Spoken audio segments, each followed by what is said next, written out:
It is March 16th, my 2-week update, and structure is done. I've got the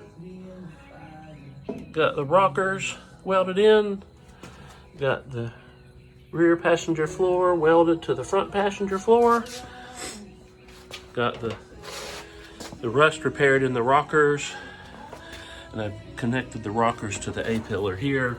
Got welded all the way up in the kick wells. Looks fantastic. I even connected the Dakota floor beams. You can see it. Connected the floor beams to the new metal. Maybe that one's easier to see.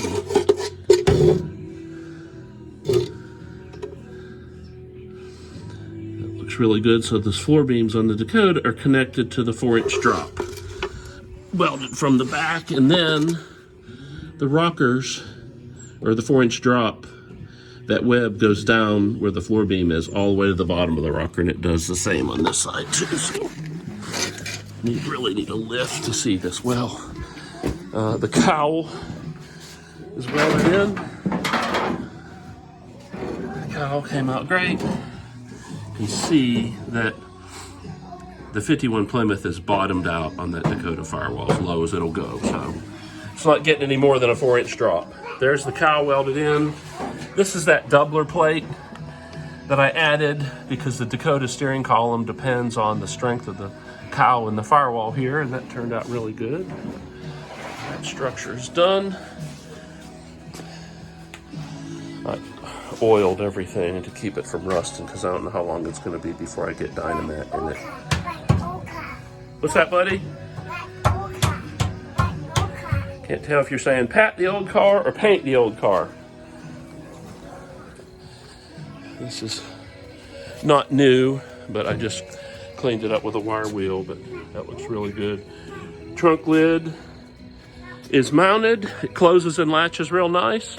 And the rear bumper is on permanently. And in the last video, I told you it hides the hitch really well. I'm actually gonna have to cut a notch in the bumper just to get a receiver hitch in. So that bumper's final install. Front bumper is even drilled, but I'm leaving room to work the radiator and the electric fans and everything. And here's the other side. Now, the floor panel comes up on this side and it goes down on that side. And I really wanted them both to go down, but the filler net comes through here. So this has to go up because the filler neck is going to be out here and it's got to be higher than the tank. So I have not drilled that hole, but there's that 4-inch drop on this side. Just a little bit different look, the way this is blended in. Surprisingly symmetrical. And there's the kick and the welds to the other side. Just this is the strongest thing I've ever built. This thing's a battleship. So I'm really happy with that.